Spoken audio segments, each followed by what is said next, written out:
I planned on releasing a ranking of the massive lineup at Six Flags Great Adventure after getting down to the park to ride their new for 2020 Jersey Devil single rail coaster by RMC.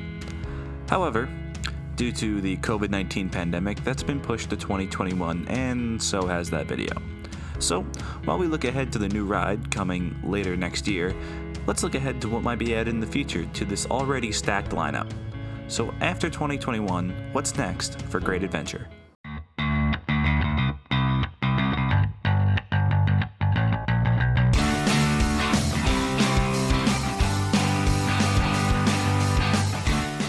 Let's start out with looking at the current lineup and seeing if there's any holes. The park features a wide variety from B&M, with a stand-up, floorless, flyer, invert, and hypercoaster. The park also has King Ka, the tallest coaster in the world, an intimate hydraulic launch.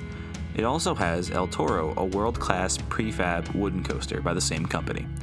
One of the most recent additions is a 4D freespin Joker and a new for 2020 single rail coaster, Jersey Devil. Now, it also has a wide variety of toned-down rides. It has an indoor Wild Mouse in the Dark Knight, an indoor family coaster in Skull Mountain, Runaway Mine Train from Aerodynamics, and Harley Quinn's Crazy Train. The soon-to-be top 4 of El Toro, Jersey Devil, Nitro, and King Ka will be a sight to see. But the park certainly has some needs otherwise. First and foremost, I think the park is missing a launch coaster. Yes, King Ka is a launch coaster, but it's a one-trick pony, and it's not the most reliable. I'm thinking a West Coast Racers feeling Premier Rides launch coaster, hopefully dueling. Something that's a little bit more drawn out and isn't quite as extreme. On top of that, the park has a long history of dueling rides. Lightning Loops were 2 interlocking Arrow shuttle loop coasters that operated from 1978 to 1988. Rolling Thunder was a dueling wooden coaster at the park from 1979 to 2013, and finally, oddly enough, Batman and Robin was a Premier Rides launched dueling shuttle coaster. Now, obviously my dream is to have an intimate Blitz coaster, but I don't think that's very likely.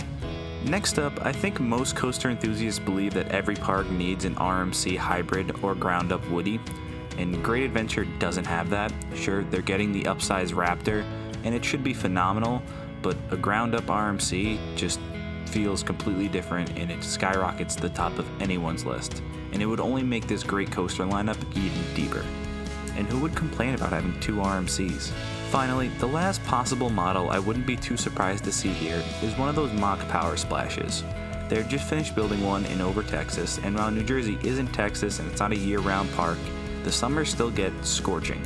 And the dry park here only features a single water ride, the Log Flume. The Rapids ride hasn't operated in years, and these new tower-style attractions really seem to be a hit with guests.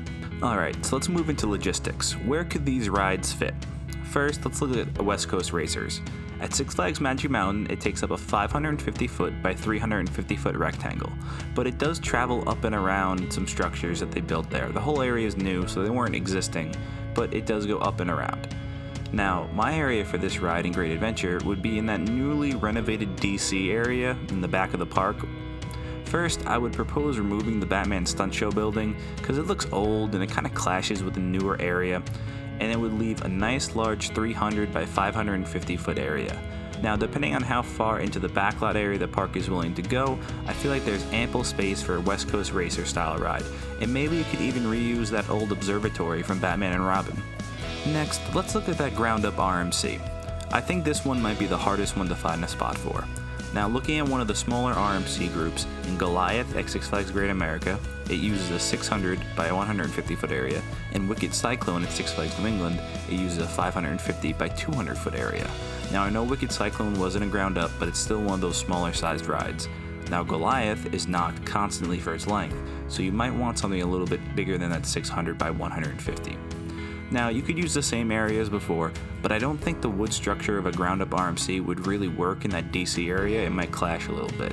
Not that Six Flags cares, but you know.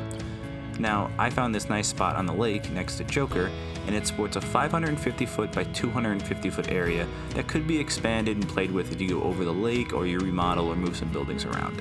Now, it's short in length, but I do think RMC could fit a hell of a ride. They have a history of making these small coasters feel amazing. Finally, let's take a look for this power splash. The new one that's installed over Texas currently sits on a roughly 500 by 100 foot rectangle, and it narrows down to 40 feet at one end. Now, this could look beautiful on the lake by Joker as well and use an Aquaman DC theme. However, Joker is already kind of a wacky style ride, so it might look weird to have two next to each other. Now, looking at the area where Rolling Thunder used to stand, there's a nice 600 by 75 foot rectangle that could fit this new ride and not have to mess with anything. Plus, it would give another ride for that obnoxiously long queue line for Zumanjaro. And real quick, I feel like the RMC could also fit in this area if you expand it. However, then you're dealing with the safari, the river, the queue for Zumanjaro, and those buildings. But it looks to be roughly 600 by 200 feet. I just want to see an RMC built next to El Toro and watch them run side by side. I just think it would look great. So now, which one do I think will actually happen, and when can we expect this new coaster?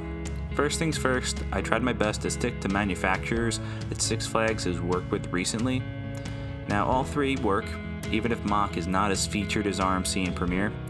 Personally, since an RMC is being added now and Jersey isn't quite on the same level as Texas in terms of weather and heat, my vote would be for that Premier launch coaster, especially since the park has a rich history of a dueling aspect and it could really help with capacity if they expand the trains. As for when, it's kinda hard to say. This park went 14 years without a major addition. Joker and the Dark Knight were both smaller scale clones. Green Lantern was relocated, and in the same stretch of time, 4 coasters were removed. On the other hand, this is one of Six Flags' biggest and busiest parks, but the COVID effects may push back another edition. So I'd say look for 2023 at the earliest, but more likely a 2024 edition. So what do you think is coming next for this park? If another standout ride is added to this park after Jersey Devil, does it have a chance to claim the top of the chain, or is Magic Mountain's crown still safe? Now, drop a comment below, and if you're really enjoying the content, drop a like, it really helps the channel grow. Follow us on Instagram and Twitter, and that's all for now from the shores of Island Coasters.